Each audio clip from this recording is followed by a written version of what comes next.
Firstly, thank you to everyone who's tuning in to watch this session, and to everyone who has attended the Pros and Content 2020 event. It's a massive deal for us here at Knotch, and I hope you've enjoyed some of the incredible speakers we've had on show. Thanks for sticking with us till the end. We've still got a lot more to come up later on this afternoon and in this very session.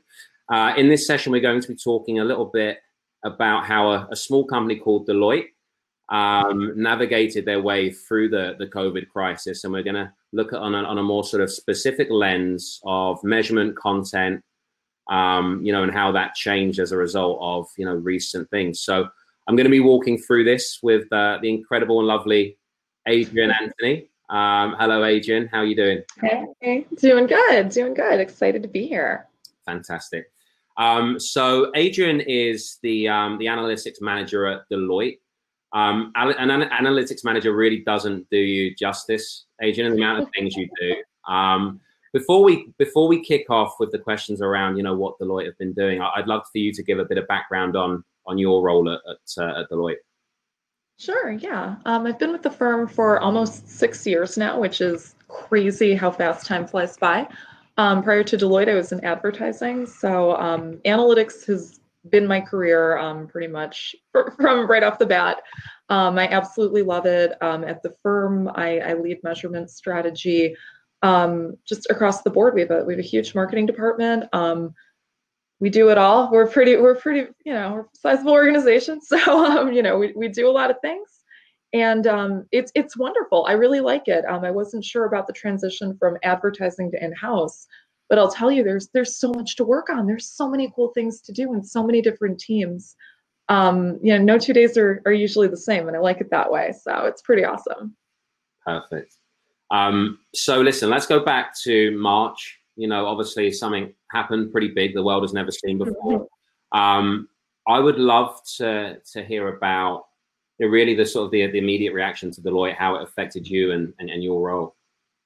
Yeah, absolutely. So I believe it was the day after the stock market crashed. February 26th is when we saw the Dow go down, and February 27th is when I got the first kind of COVID-related phone call of this adventure. So I directly support our advertising team. I'm a member of our ad programs at the firm because you want to measure your investments. Something we do. But no, I got the call, and obviously as COVID hit, it was really important that we revised our ad strategy immediately to make sure that the messaging that we had in place was was relevant in the changing times, right? COVID wasn't a new thing, but once I feel that America really saw the financial impact, we started taking things as seriously as we needed to at that point.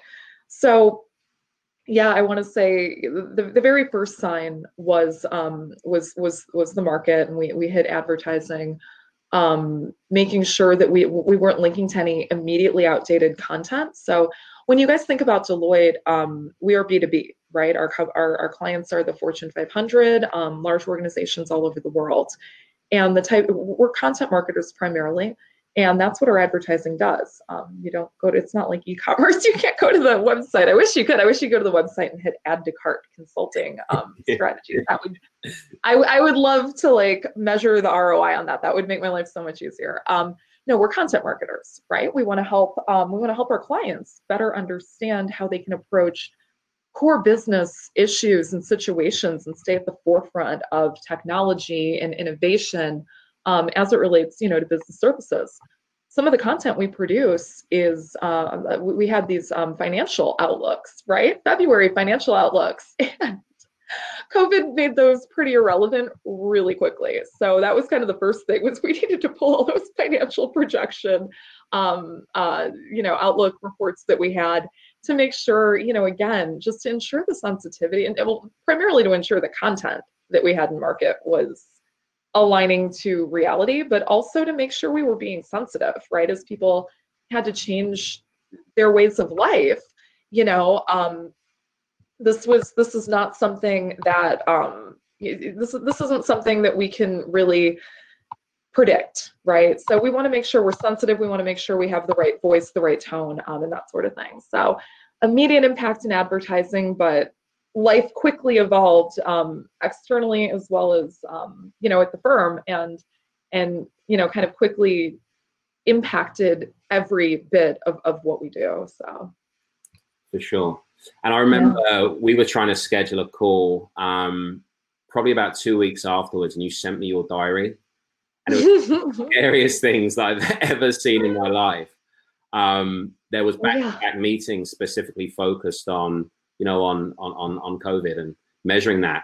Can you share a bit more on what was the way you reacted from a way that you were looking at data, but also the cadence in which you were sort of looking at the impact of the content you were putting out there? Absolutely. So, I mean, we immediately responded as a marketing organization. We had daily meetings with leads from every department, from content strategy, project management, account directors, creative, agency operations. It turned us into overdrive. And while we had to immediately shift, as cities started to close, and as we started having, just all of our in-person events were canceled, right? But we can't cancel our interactions with our clients. They depend on us. A lot of the content we put out, some of it is thoughtware, but some of it are tax policy updates that folks need to do their jobs. We can't leave them hanging. We provide that as a service, as a marketing organization. So we had to immediately shift our marketing strategy and just make sure that we could retain business as usual. I was absolutely on 8 hours a day, pretty much average, just on calls.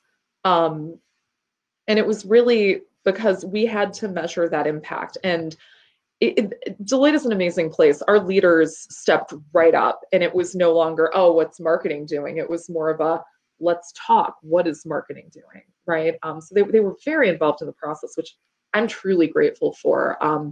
Having partners and managing directors step in and really directly lead things and where we go, I think was just vital to our success.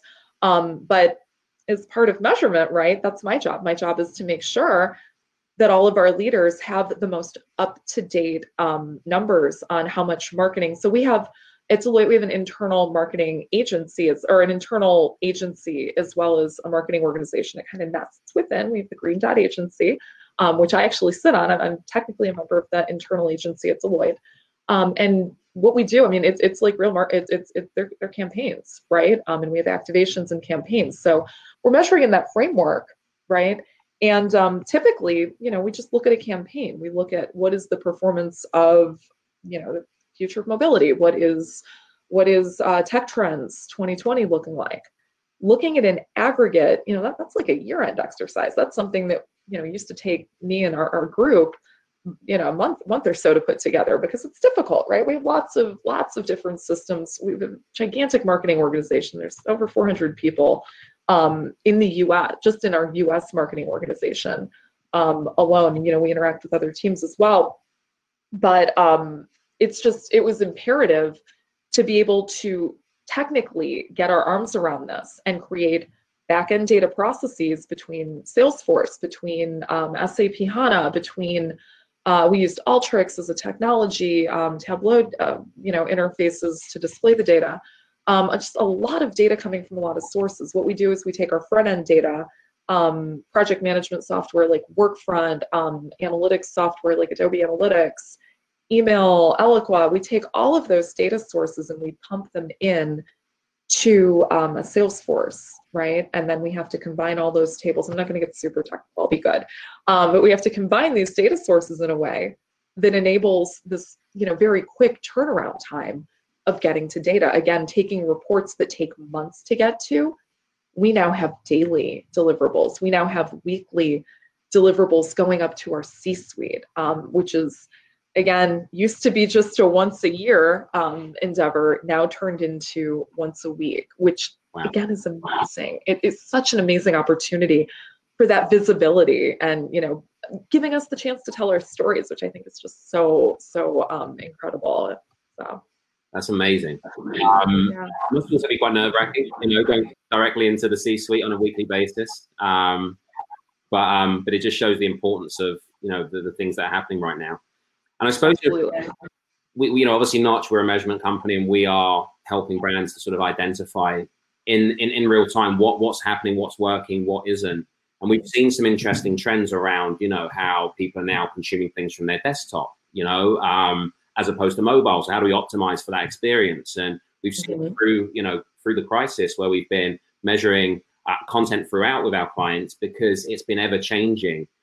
Things that were relevant yesterday aren't so relevant tomorrow. How is the way you're looking at data change? The things that what are you using as a benchmark for a showcase that something is an asset is successful? Yeah, well, I mean, benchmarks, anything historical went right out the window. There's nothing to compare it to in terms of the appetite for COVID information.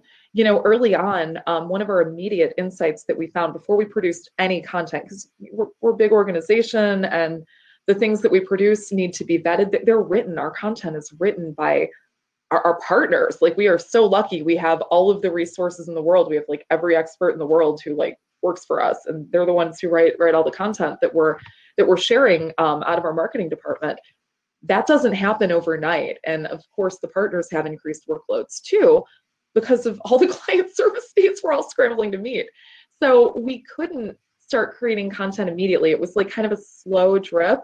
And then the fire hose opened up. And then we just had more marketing content than we knew what to do with. Like, they got the picture. It just, it took them a couple of weeks. So benchmarks were really, really challenging. Actually, what we saw, then to your point, right, is that things in the market move, and the situation of COVID was just so rapidly evolving. I mean, initially, I had one piece of content on Deloitte.com. I remember because it was one of our financial advisory pieces. It was about supply chain, and they had written it in January. Because I can't say enough about our content creators. I mean, there was a lot of foresight there. And we had one piece about the projected impact to supply chain, right, because of the virus's origin. And, we had that, everybody was going to that piece. And as we started to, as the situation started to evolve, our content strategy evolved with it, right? So as we saw the travel industry immediately impacted, right? Borders were shutting down. Those were some of the first things, was United States travel to Europe, and then United States travel to England because, Brexit. So we restricted that 1 second. As we watched all of these borders shut down, that started to impact the travel, hospitality, and leisure section. And all of our content on THNL just shot up to the top, right? Then the market, then we saw the stock market impact. And, that was major. I mean, the financial sector, we have a lot of work that we do there, and a lot of our clients sit there. And that was just really, really important for us to start to not predict, but honestly, it was scenario planning content that we found to resonate the most. What do we do if things go this way? What do we do if things go that way? There was this excellent piece World Remade. We actually got, one of our partners got television coverage, which was amazing. He went on Meet the Press and, did his thing. And we got a ton of traffic there. The way that I benchmark and the way that I answer that question of what is successful is I like to look at what's going on, right? What's going on in the world and what are people talking about? How do we get to those insights? Well, what we did is we identified areas of our practice, of our business that we wanted to own, right? Like, we wanted to be the leader in helping organizations respond to the CARES Act, which obviously it's such a major and far-reaching piece of legislation. There's so much it touches. So that was one. Digital transformation, right? As companies need to evolve from remote workforce, right? We have to think about content that can help them, and human capital, kind of framing from that, like workforce of the future. So for each of these subjects that I'm mentioning, like, we can use workforce as one, because that one has just been huge impact, and kind of throughout, that one has just been a steady hot topic for us. What we did was, right off the bat, we did keyword research, like we were doing an SEO campaign, right? And we looked at these topics and identified what keywords would we say represent an accurate kind of spectrum of these issues, right? Once we have a keyword list, a robust keyword list, and we have a whole SEO team, so those guys, amazing, did all of this work, turned it around, nobody was sleeping. But we then had a keyword list for each area that we wanted to own. We took these keyword lists and first we put them into our search tracking. So we use Bright Edge it's to help us monitor Google, right? We want to understand it's Deloitte content ranking. Most importantly, what is the search volume?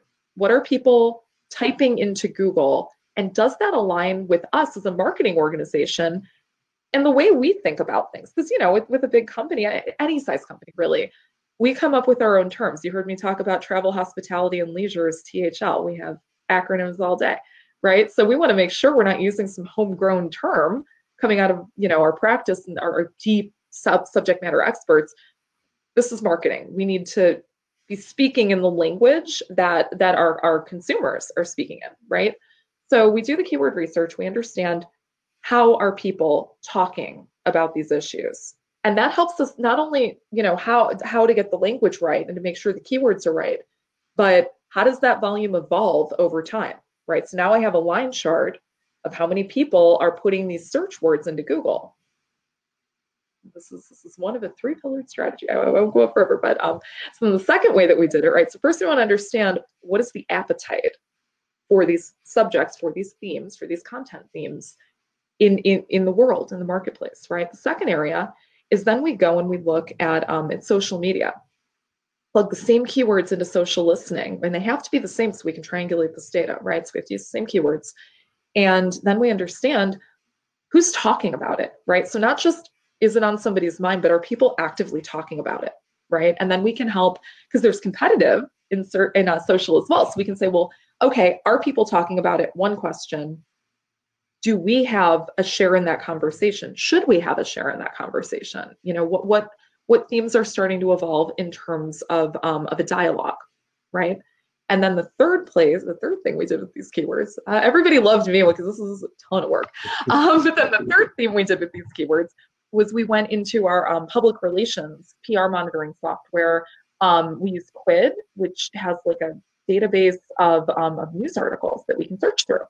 And we plug these same keywords into Quid and understand what is the media covering, right? And what is the volume of eyeballs on media content? And again, we can do ourselves and competitive as well, which is really important, right? Because we want to understand, are there areas that competitors, as any business, right? We want to understand, are there areas where they're really winning? Do we want to play there? Or does it make sense for us to play there with limited resources?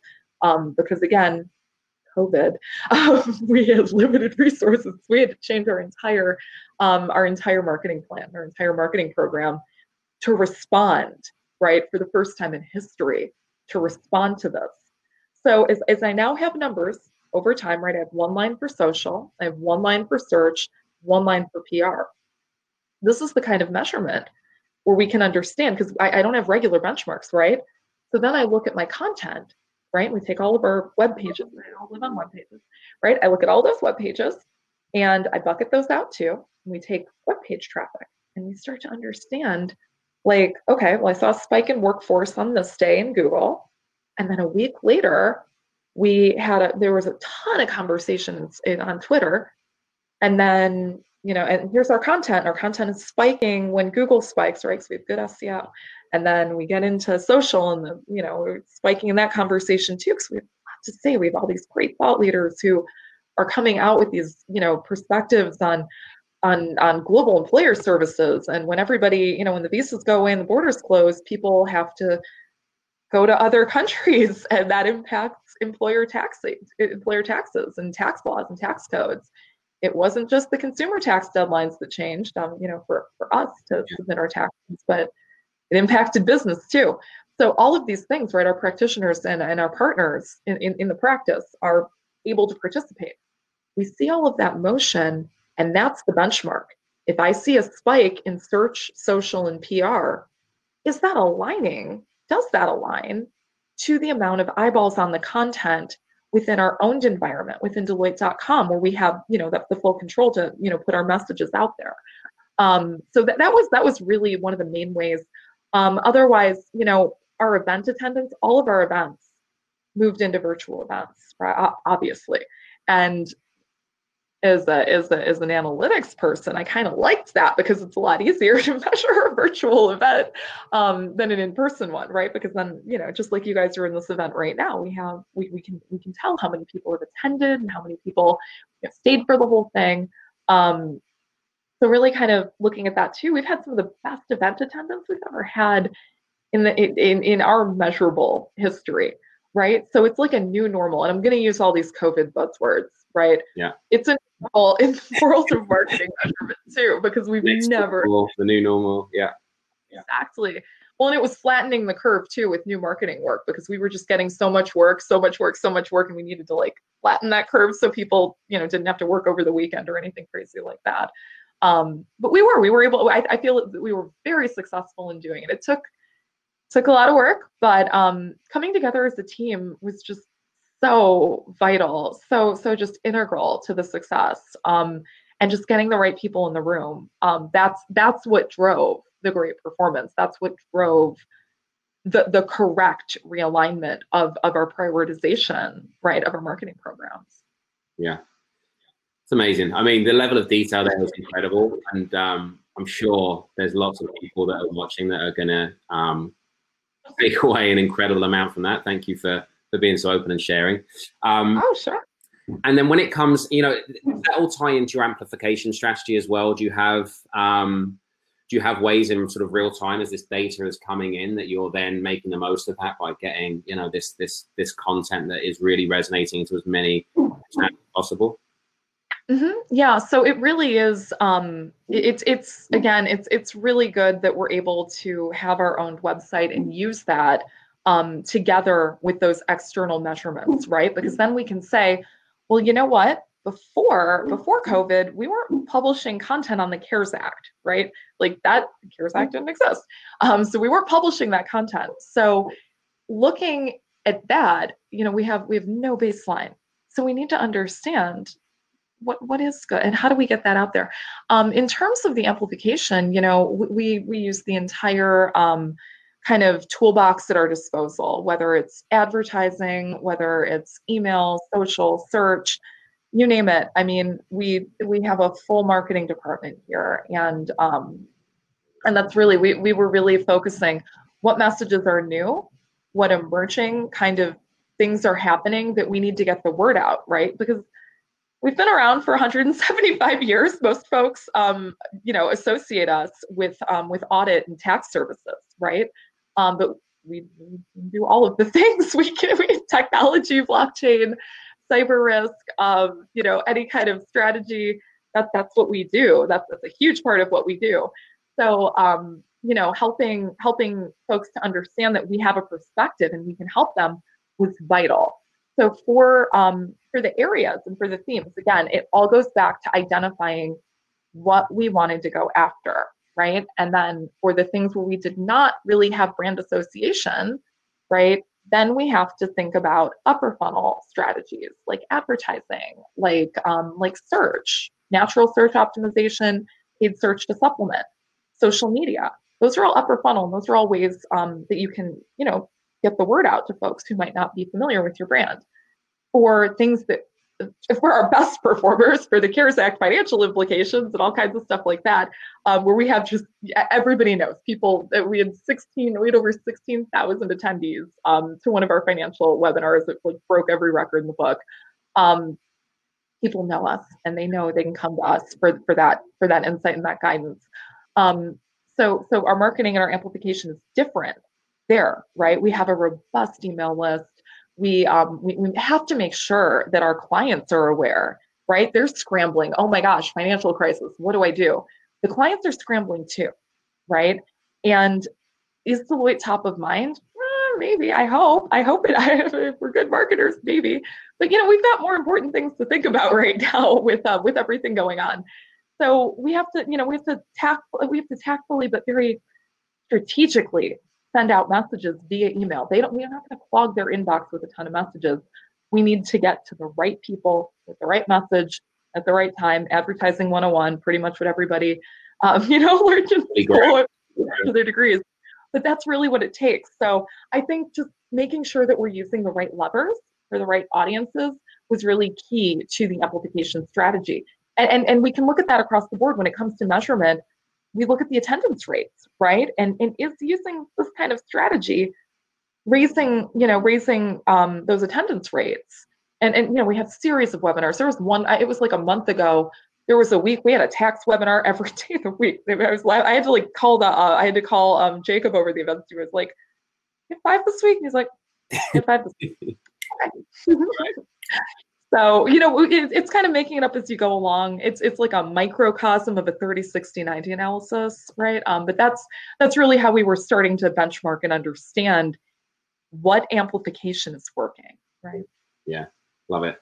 Well, listen, I think what I want to close on, because it may be too early to answer this, but right now, I'm sure you want things to, at some point you don't want to be working back-to-back 8-hour meetings. What stays, what goes? What do you think are the really positive things that have come out of this in the way that you are analyzing, your content and so on? And what do you think is going to maybe disappear as we move forward into the new normal? Well, the special COVID dashboard that I built hopefully goes away. I built a Tableau dashboard, not just me. It was not just me and the whole team of folks. I would hope that like that ongoing kind of daily measurement, that's obviously going to taper off. Leadership is going to have different priorities as we continue to kind of level off. And I don't even want to say things about a second wave, but hopefully we're gonna help solve this problem as a society, as a world, as a global public health issue. So fingers crossed, as I know we all are. But I think just some of the positives. The leadership visibility, that was huge. That was huge. Leaders, I mean, yes, it got a little, this is an activation. I had to explain what an activation was more times than I'd like to count, but that's the way we talk about marketing work, right? Is an activation. Here is a piece of thought where, but when we quantify it, right, because we have to think about from an operational perspective, how much work is coming in and how much work is coming out, and kind of, what those timeframes look like to help us plan.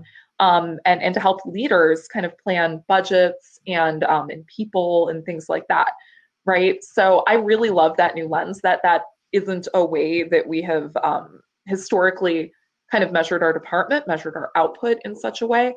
And again, that visibility with leaders is amazing.